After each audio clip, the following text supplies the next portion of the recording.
자, 지난주에 이어서 오늘도 참 쉽지 않은 말씀입니다. 지난주에는 이해하기가 좀 쉽지 않은 말씀이었다면 오늘 말씀은 받아들이기가 쉽지 않은 말씀일 수 있습니다. 징계에 대한 이야기를 좀 하려고 합니다. 군대에도 징계가 있죠. 얼차려, 기합, 이렇게 합니다. 그래서 완전 무장을 하고 연병장을 이제 뺑뺑이라고 하는 게 그렇게 말을 하는데 이렇게 뺑뺑뺑 도는 겁니다. 그건 쉽지 않은 징계죠. 이 징계를 받을 때 좋아하는 사람 없습니다. 징계는 무겁고 징계는 힘들고 징계는 아픈 겁니다. 사오정 시리즈 중에 치과 시리즈가 있습니다. 아시는 분은 알아도 웃으시고 모르시는 분은 오늘 알아서 웃으시고, 제가 워낙에 이 재미있는 얘기를 이 강대상에서 설교로 풀다 보면 진짜 재미없게 하거든요. 그러니까 여러분들이 그런 줄 아시고 웃을 준비하시고 그냥 들으십시오. 자, 사오정이 치과를 갔습니다. 이빨을 빼려고 충치가 있어서.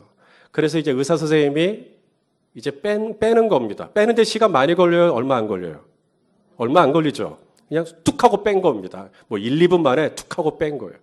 그리고 나서 이제 계산을 하려고 하니까 이게 8만 원이 나온 겁니다. 고작. 그러니까 이제 사오정이 열받죠. 그래서 이렇게 따지는 겁니다.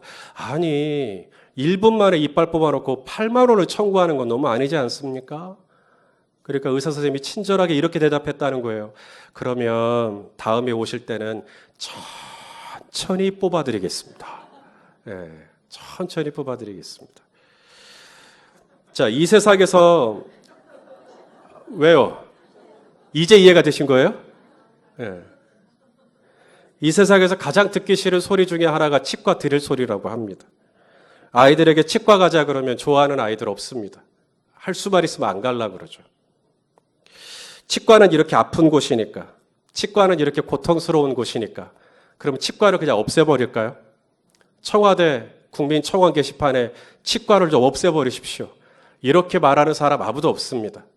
고통스럽지만 필요하다는 걸 알기 때문입니다. 징계도 마찬가지입니다. 징계는 고통스러운 겁니다. 힘든 겁니다. 군대에서 이 징계 때문에 힘들어갖고 탈력해버릴까? 이런 생각을 할 정도입니다. 근데 성경은 뭐라고 말씀하시냐면 우리 하나님은 징계하시는 하나님이다. 징계하시는 하나님이라고 말씀하셔요. 자, 히브리서 12장 6절 같이 읽겠습니다. 시작. 주께서 그 사랑하시는 자를 징계하시고 그가 받아들이시는 아들마다 채찍질 하심이라 하였으니. 자, 징계라는 단어 히브리어로는 무사르, 헬라어로는 파이데이아 이런 단어를 쓰게 됩니다. 그래서 이 우리말로는 징계예요. 우리말로는 그냥 징계라고 번역이 되어 있습니다. 아주 우리말로는 어렵게 얘기하는 그냥 징계 딱 하나. 그런데 이 징계라는 단어가 어떤 단어인가를 좀 봤어요. 이게 아버지가 아들을 훈육할 때 쓰는 단어가 징계입니다. 아버지가 아들을 훈육할 때. 우리말로는 징계라고 번역되어 있죠. 근데 이 징계가 심판, 징벌, 형벌 이런 뜻만 있는 게 아니더라고요.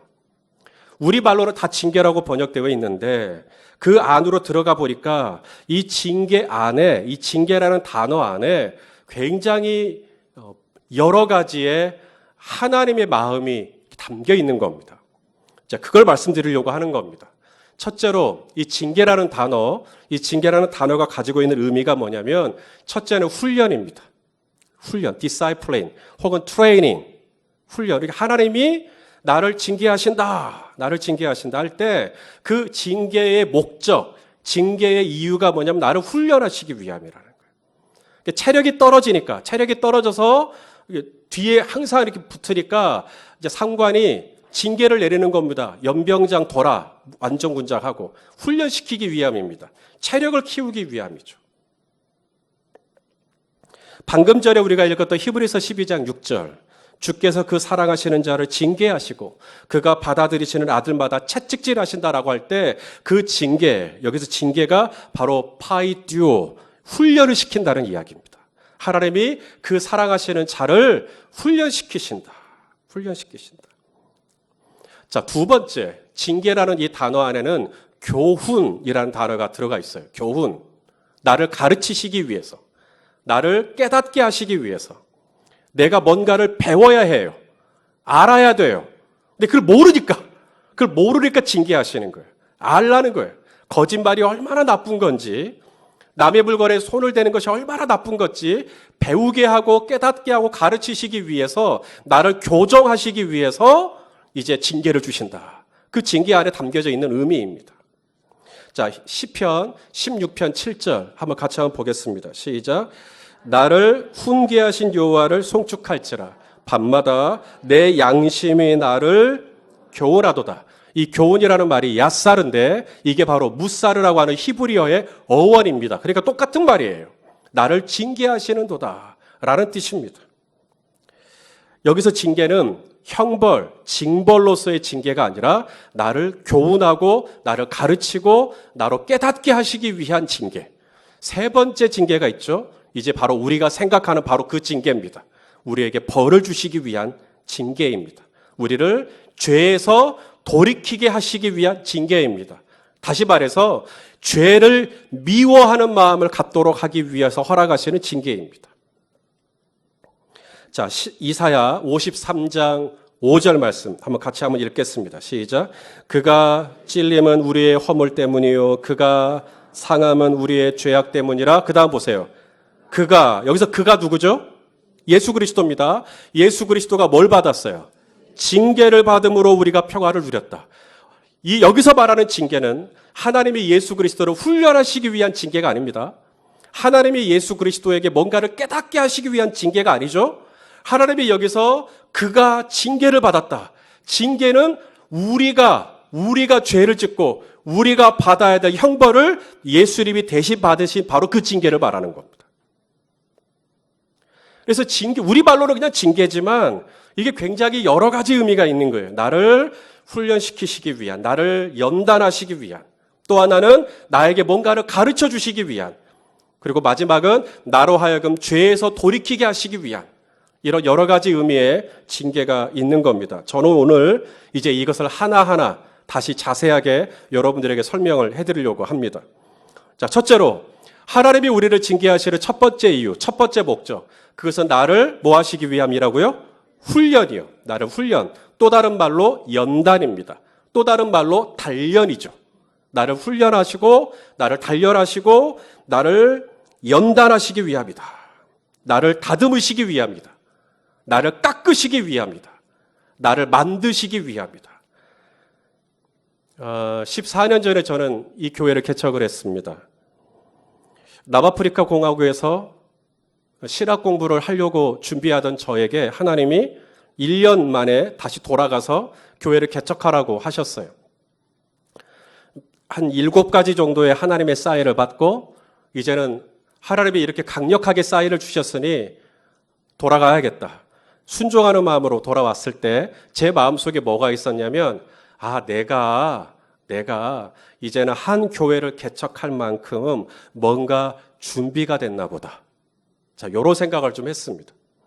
내가 나름대로 예수누단에서 꽤 오랫동안 훈련도 받았고 아내와 함께 DTS도 했고 ELS도 했고 또 DTS 스텝을 하면서 유럽에 있는 15개 국가 친구들을 또 인도도 해봤고 그래서 뭔가 하나님이 나를 이제는 충분히 준비가 되었다고 판단하셔서 나를 이제 쓰시려고 한국으로 돌아가 개척을 하도록 하시는구나라고 완전히 착각하고 있었습니다. 그래서 돌아와 개척을 했죠. 개척을 해서 이제 뚜껑을 열었습니다. 뚜껑을 열었어요. 뚜껑을 열었더니 이 희뿌연 연기가 쭉 하고 올라오는 겁니다. 따끈따끈한 연기가 쫙 올라오는 거예요. 수증기가. 그리고 그것은 금방 사라지죠.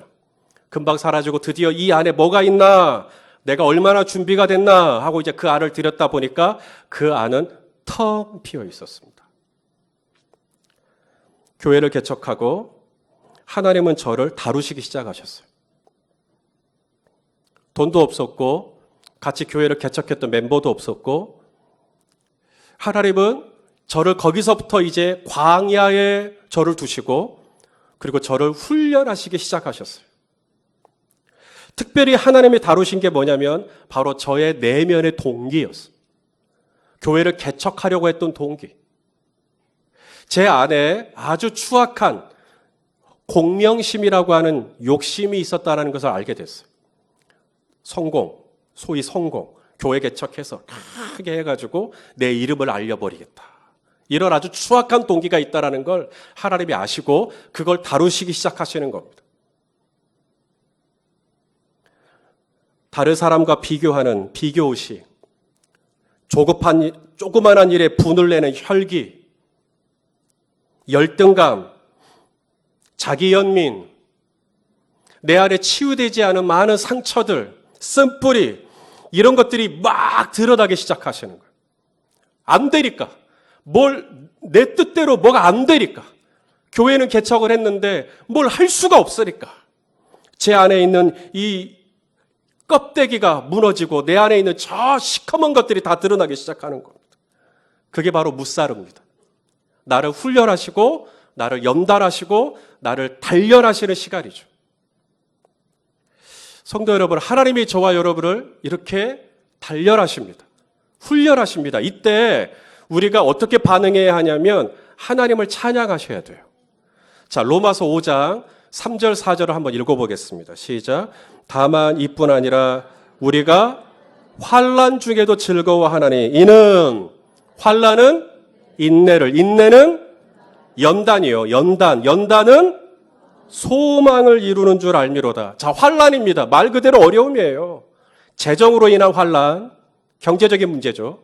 인간관계에 대한 환난, 혹은 내 육체, 병이 들면 신체적인 환난, 우리 안에, 오늘 이곳에 계신 분들 안에 이 크고 작은 환난이 없는 사람 아무도 없어요. 다 어려움이 있습니다. 그런데 대개는 이런 어려움이 오면 이 어려움을 피하려고 그러고 어려움과 타협하려고 그러고 어려움이 싫으니까요. 그런데 오늘 본문에 보니까 환난 중에 즐거워한대요. 그러니까 환난의 한복판에 있고 지금 어려움 속에 있는데 즐거워하는 사람이 있다라는 거예요. 어떻게 환난이 즐거워요?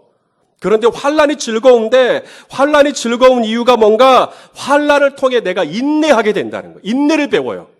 인내를 배우고 그 인내가 어디로 연결돼요? 연단으로 가는 겁니다. 이게 바로 파이듀오, 하나님이 나를 징계하시는 거예요. 그래서 이 인내를 통해서 내가 하나님의 징계 안으로 들어가는 겁니다. 그래서 이 파이듀오, 이걸 영어 성경에서는 뭐라고 번역을 했냐면 캐릭터, 성품, 내 인격, 이렇게 번역을 했어요. 그래서 쉬운 성경은 똑같은 본문을 이렇게 말합니다. 그뿐만 아니라 우리는 어려움 가운데서도 기뻐합니다. 왜냐하면 우리가 겪는 어려움이 뭘 낳고? 인내를 낳고, 인내는 우리의 뭘 단련? 성품을 단련시켜주며, 그리고 마침내 그 성품이 우리의 소망을 이루는 줄 알기 때문입니다. 하나님이 저와 여러분을 징계하시죠. 우리를 징계하십니다. 이유가 있어요. 우리의 이 성품, 내 안에 있는 이 캐릭터, 조급하고 화 잘 내고 짜증내고 툭하면 비교하고 열등감에 빠지고 우울해지고 내 안에 있는 온갖 안 좋은 쓴뿌리들, 여러분 이걸 누가 다뤄주냐고요. 이걸 유능한 정신과 의사에게 찾아가서 이걸 어떻게 여러분 이게 1시간에 얼마짜리인데 그게. 그렇게 해서 이 내 안에 있는 내면이 다루어질 것 같으면 모든 걸 다 걸죠. 그런데 사랑하시는 여러분, 내 안에 있는 이 내면, 나의 캐릭터를 깎으시고 내 안에 있는 이 성품을 다듬으시고 조급했던 나를 좀 더 느긋하게, 옛날에는 오래 참지 못했던 내가 이제는 참을 수 있게, 옛날에는 막 혈기됐던 내가 이제는 좀 차분해지게, 옛날에는 굉장히 내가 꼬라지가 잘났는데 이제는 내가 조금 그만한 일에는 별로 이렇게 화를 내지 않는, 여러분 이렇게 바꾸고 나를 연단하시는 그 손길은 우리 하나님의 은혜의 손길밖에 없어요. 하나님이 나를 징계하시는 그 이유 중에 첫 번째가 뭐냐면 나를 만들어 가시기 위함입니다. 내 안에 있는 이 성품을 바꾸셔요. 성품을 바꾸시는 이유가 뭐라고요? 그로 인하여 소망을 이루게 하시기 위함입니다. 저와 여러분 안에 소망이 있잖아요. 사업이 잘 됐으면 좋겠다. 우리 아이들이 좀 잘 됐으면 좋겠다. 소망이 있다고요. 그런데 내 성품이 바뀌지 않은 상태에서 소망이 이루어져 버리잖아요. 내 안에 있는 인격은 다루어지지 않았는데 돈만 잔뜩 들어와 버려요. 그러면 그 많은 돈은 오히려 나를 망하게 하는 것이 될 수 있어요. 그래서 하나님의 순서는 동일합니다. 내 성품을 먼저 깎으세요. 내 성품을 깎으시는 방법이 바로 징계에 들어가는 거예요. 그렇게 해서 나를 깎으시고 나를 만드시고 내 내면을 바꾸시고 그때 살아가시는 여러분 기대하십시오. 하나님이 왜 나를 이렇게 어려운 환난 중에 있게 하실까? 왜 나를 이 어려운 징계 중에 있게 하실까? 왜 나를 이렇게 연달하실까? 사랑하시는 여러분, 하나님이 우리의 소망을 아시고 그 소망을 이루어 줄 때가 가까웠다는 거예요. 그렇기 때문에 우리를 다루시는 거예요. 할렐루야. 두 번째가 있습니다. 하나님이 나를 징계하시는 이유.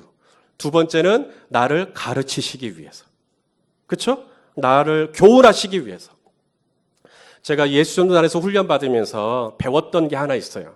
어떤 일이 딱 터지면, 어떤 문제가 딱 터지면, 목회하다가도 뭔가 이렇게 어려움이 딱 오면 이렇게 질문하라고 배웠어요.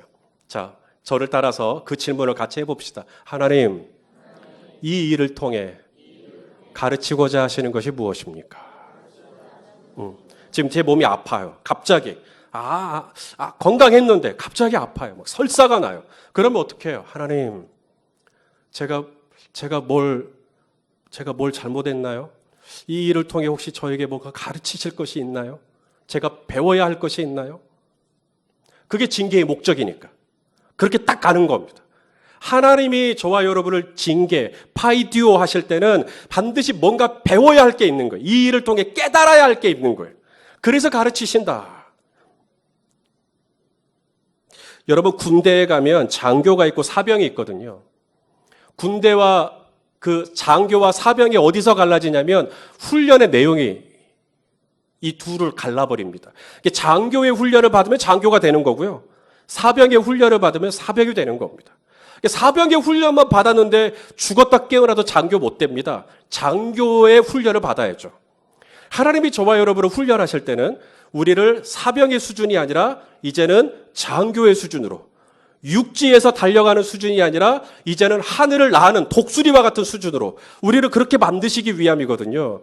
이것을 욥은 이렇게 표현을 했습니다. 자, 욥기 23장 10절 시작. 그러나 내가 가는 길을 그가 아시나니 그가 나를 단련이죠. 징계입니다. 이게 무사르예요. 나를 단련하신 후에 내가 뭐같이 순금같이 되어 나오리라.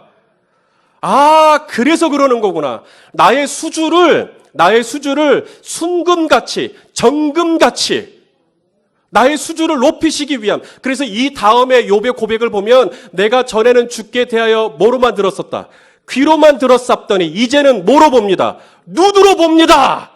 귀로 듣는 수준이 아니라 눈으로 볼 수 있는 수준으로 정금같이 나를 사벽의 수준이 아니라 그냥 땅에서만 뒹구는 수준이 아니라 하늘을 날아다니고 거기서 낙하산 타고 뛰어내릴 수 있는 수준으로 나를 훈련하시고 연달하시고 나를 성장시키시기 위해서 나를 무사르 안에 들어오게 하시는 것입니다.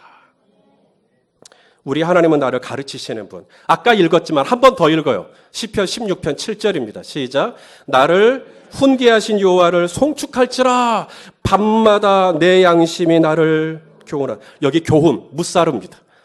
저는 계속 지금 같은 단어를 이야기하고 있는 겁니다. 성경에 얼마나 이 단어가 많은지를 여러분에게 말씀드리고 싶은 거예요. 하나님은 징계하시고 나를 교훈하시고 나를 가르치시고 나를 단련하시고 나를 깎으시고 나를 만드시는 하나님. 자, 그런데 여기 보니까 언제 나를 교훈하신다고요?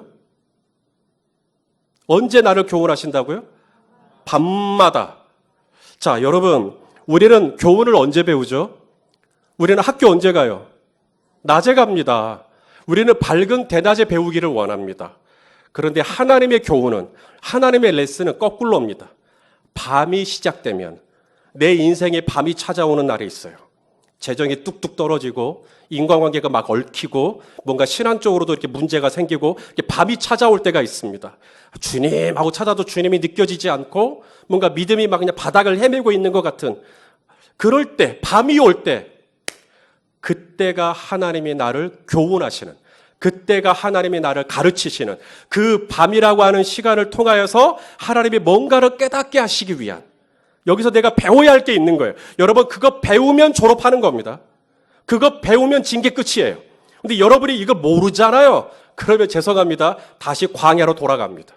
다시 바람 광야, 신 광야, 모압 광야, 다시 뺑뺑이. 그리고 이제 배웠어요. 아, 사람이 떡으로만 사는 게 아니구나. 하나님의 입에서 나오는 모든 말씀으로 사는구나. 이걸 40년이 지나 배웠어요.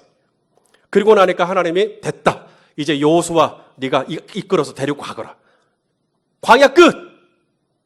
징계 끝. 배웠거든요. 깨달았거든요. 알았거든요. 하나님 이것 때문이었군요. 그리고 나면 여러분은 이제 졸업하는 거예요.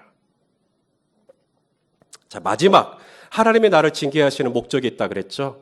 그것은 바로 나의 죄를 다루시기 위함입니다. 나의 죄를. 자, 징계의 목적. 징계는 항상 죄를 향해 있어요. 예레미야 예가 3장 39절 읽어보겠습니다. 시작. 살아있는 사람은 자기 죄 때문에 뭘 받아요? 벌을 받나니 어찌 원망하랴.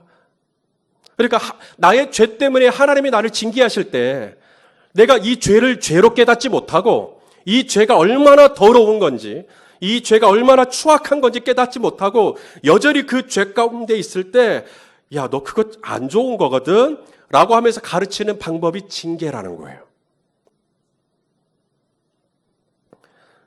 우상숭배, 불순종, 탐욕, 교만, 미움, 게으름, 누군가를 험담하는 거, 불신앙, 누군가를 압제하는 거, 하나님의 뜻을 알면서도 의도적으로 거역하는 거, 음란.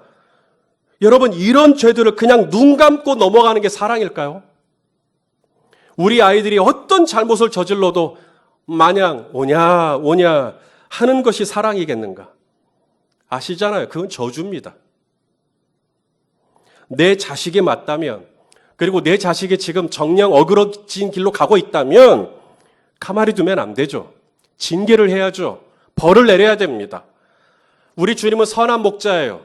내가 사망의 음침한 골짜기로 지날지라도 내가 해를 두려워하지 않을 것은 주께서 나와 함께 하심이라. 주의 뭐예요? 지팡이와 막대기입니다. 지팡이는 나를 인도하시기 위함이고 막대기는 끝에 가시체가 있어요. 막대기는 나의 엉덩이를 후려치기 위함입니다. 사망의 음침한 골짜기라니까요. 잘못 디디면 밑으로 떨어져요. 그래서 막대기를 쳐서라도 바른 길로 가라고 말씀하시는 거죠. 막대기로 맞을 때 양이 뭐라 그래요? 왜 나만 때려요? 왜 이렇게 아프게 때려요? 왜 이렇게 나를 힘들게 해요? 그건 나를 살리시기 위함입니다. 내가 죄 가운데 있는 것을 두고 볼 수 없어서. 여러분, 모든 징계는 고통스럽습니다. 제가 징계 중에 찬양하자고 했지만 쉽지 않아요. 하늘에서 번개와 우레를 동반하고 그분이 임재하시면 산이 흔들리고 바다가 요동하고 땅이 갈라지고 이런 하나님이 나에게 징계하시기 위해 막대기를 들고 찾아오신다면 그 임재 앞에서 두려움을 느끼지 않을 인생은 아무도 없습니다. 성경은 말합니다. 징계는 즐겁지 않다고. 자, 히브리서 말씀 12장 11절 읽어볼까요? 시작. 무릇 징계가 당시에는 절대 즐겁지 않습니다. 만약에 징계를 받는데 막 좋아하시잖아요. 그러면 제가 가까운 병원 하나 소개시켜 드릴게요. 절대로 징계는 즐겁지 않습니다. 징계가 오면 눈물 뚝뚝 흘립니다. 우리 아이들도 혼나면 눈물 쏙 나옵니다. 즐겁지 않습니다. 슬픕니다. 아픕니다. 징계는 아픈 거예요. 그런데 사랑하는 여러분, 그렇게 징계하시는 그 아비의 마음, 그 어미의 마음이 마냥 좋던가요? 하나님은 다윗의 동기를 살피세요. 다윗이 왕이잖아요. 왕이 인구조사할 수 있죠. 누구나 다 하잖아요. 그런데 하나님은 다윗의 동기를 문제 삼습니다. 성도 여러분, 여러분 중에 누군가가 저의 동기를 문제 삼는 사람 아무도 없어요. 왜냐하면 제 동기는 안 보이니까요. 그런데 오직 하나님은 기도하면 제 동기를 딱 집어내십니다. 그리고 저의 동기를 정결하게 다루십니다. 제가 이 동기를 하나님 앞에 순결하게 가져가지 않으면 하나님은 저를 엄히 징계하십니다. 누가 내 영혼을 이렇게까지 살피신단 말입니까? 누가 내 양심을 이렇게까지 거들어 보신단 말입니까? 누가 내 마음과 내 이 생각을 이렇게까지 면밀하게 간섭하신단 말입니까? 내 아내도 그렇게 못해요. 오직 살아계신 하나님, 불꽃 같은 눈동자로 내 마음과 양심과 생각과 동기를 살피시고 나를 정결하게 하시고 사랑하시는 여러분, 이건 주님이 나를 사랑하시는 손길이라는 것을 믿으시기 바랍니다. 이스라엘 백성들도 마찬가지예요. 지금 다윗은 늙었습니다. 이제 다윗은 지는 태양이에요. 저무는 태양입니다. 지금 압살롬은 뜨는 태양이에요. 아주 젊고 유능하고 아주 총명해 보이고 리더십도 있어 보이고 아주 나이스해 보입니다.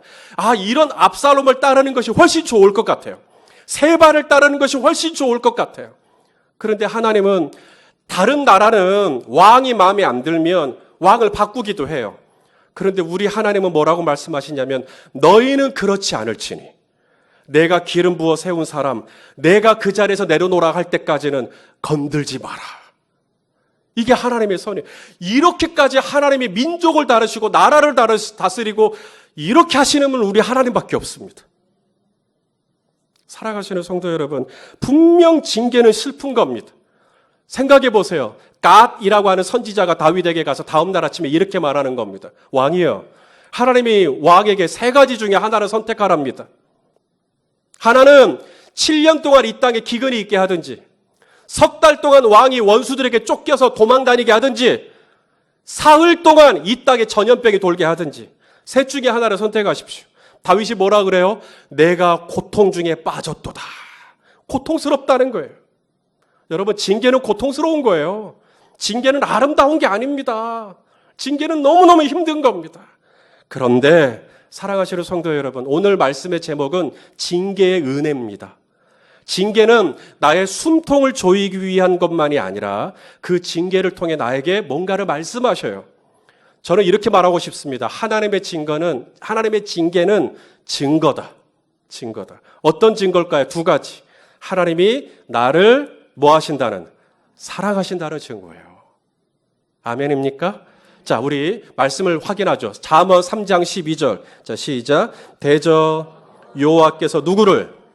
그 사랑하시는 자를 징계하시기를 마치 아비가 그 기뻐하는 아들을 징계함 같이 하시느니라. 그러니까 징계가 오면 우리는 어떻게 받아야 돼요? 하나님이 나를 사랑하시는구나. 아멘. 자, 두 번째 증거입니다. 내가 하나님의 자녀가 되었다는 증거입니다. 내가 하나님의 아들이 되었고 내가 하나님의 딸이 되었구나. 내가 하나님의 가족이 되었구나. 아니, 너무 아들이 거짓말한 거 괜찮아요. 내가 신경 쓸 거 아니에요. 그래, 내 아들이 거짓말을 한다. 용납할 수 없죠. 내 아들이니까요. 내 딸이니까요. 자, 신명기 8장 5절 말씀 한번 볼까요? 시작. 너는 사람이 그 아들을 징계함 같이 내 하나님 여호와께서 너를 징계하시는 줄 마음에 생각하고. 자, 하나님이 우리를 징계하시는 이유가 뭐라고요? 사람이 아들이니까 나를 징계하신다는 거예요. 하나만 더 볼까요? 히브리서 12장 8절 시작. 징계는 다 받아요. 이 중에요, 징계 안 받은 사람 아무도 없어요. 왜냐하면 하나님이 여러분을 사랑하시니까. 하나님이 사랑하시는 자는 다 징계 안에 들어갑니다. 하나님이 나를 훈련하시고요. 하나님이 나를 교훈하시고요. 그리고 하나님이 나의 죄를 다루시는 거예요. 징계는 다 받는 것이오늘 만일 이런 징계가 없다면 나를 만드시고 나를 깎으시고 나를 다듬으시고 내 성품을 연단하시고 나에게 뭔가를 깨닫게 하시고 배우게 하시고 성장하게 하시고 깊어지게 하시고 넓어지게 하시고 이런 은혜가 없다면, 이런 징계가 없다면 당신은 어쩌면 아들이 아닐 수 있다라는 거예요.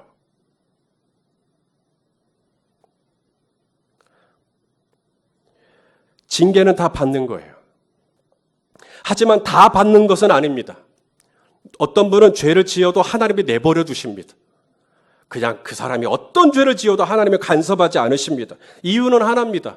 그 사람하고 하나님하고 아무 상관이 없기 때문입니다. 압살롬을 쫓든 세바를 쫓든 이 세대를 쫓든 내버려 두시는 경우도 있을 수 있습니다. 그런데 다른 사람은 다 내버려 두는데 나는 내버려 두지 않으십니다. 나는 그냥 넘어가지 않으십니다. 내가 그 조금 그 공명심, 내가 이번에 교회를 개척해갖고 내가 좀 이름 좀 날려봐야지. 내가 손성현 목사님 둘째 아들이라는 것을 한번 입증해봐야지. 조금 이 공명심. 하나님은 이걸 기뻐하지 않으십니다. 이 공명심이 있는 상태에서 만약에 우리 성도님들을 이렇게 막 보내줘 버렸으면 저는 완전히 변질된 목회자가 될 가능성이 농후합니다. 근데 하나님은 저를 다루십니다. 저를 만드십니다. 저를 연단하십니다. 그래서 제 안에 있는 이 잘못된 동기들을 다 뽑아내 주십니다. 이렇게까지 나를 사랑하시는 하나님, 이렇게까지 내 영혼에 관심을 기울이시는 하나님, 이렇게까지 내 속사람의 상태에 주도 면밀하게 나를 바라보시는 하나님, 여러분, 이런 분은 하나님 아버지밖에 없습니다. 누가 나에게 이만큼 관심을 가지시고, 누가 이렇게 아주 예민하게 나를 다루시고 이렇게 깊이 있게 내 속사람을 어루만지시는 사랑하시는 성도 여러분, 그냥 나를 벌 주시고 나를 무섭게 하시고 나를 징벌하시고 나에게 형벌을 내리시는 그게 징계의 목적이 아니라 이 일을 통해 나를 깎으시고 나를 훈련하시고 나를 다듬으시고 더 나은 내가 되도록, 더 예수 그리스도의 제자가 되도록, 더 하나님 아버지의 신성한 성품에 참여하도록 나를 그렇게 만들어 가시는 그 주님의 고마우신 손길. 내가 너무 모르니까 나를 깨닫게 하시고 나로 율례를 배우게 하시고 나로 하나님 나라의 원리 원칙을 알게 하시고 그래서 주님을 따르는 길이 어떤 길인지를 알게 하시기 위해서 때로는 밤마다 나를 교훈하시는 이 하나님의 손길. 여러분, 누가 나를 이렇게 가르쳐 준단 말입니까? 사랑하시는 여러분, 누가 내 안에 있는 그 죄를 알아서 그 죄를 다룰까요? 오직 주님의 은혜요, 주님의 사랑이요, 주님이 나를 하나님의 자녀로, 하나님의 아들로, 하나님의 딸로, 그러니까 안 되는 거예요. 아들아, 다른 사람은 몰라도 너는 안 된다. 그렇게 나를 다루어내시고 나를 끄집어내시고 나를 연단해내시는 우리 하나님의 이 은혜의 징계, 이 징계의 은혜, 저와 여러분이 이 징계가 내게 올 때 하나님께 감사하고 하나님을 손축하고 하나님이 이제 앞으로 하실 일들 기억하세요. 하나님이 저와 여러분을 다루실 때는 우리의 소망이 이루어질 날이 얼마 남지 않았기 때문입니다. 그것을 기대하시고 하나님을 징계 중에도 찬양할 수 있는, 환난 중에도 즐거워할 수 있는 그런 믿음의 눈이 활짝 열리기를 예수 그리스도의 이름으로 축원합니다. 우리 옆에 있는 분에게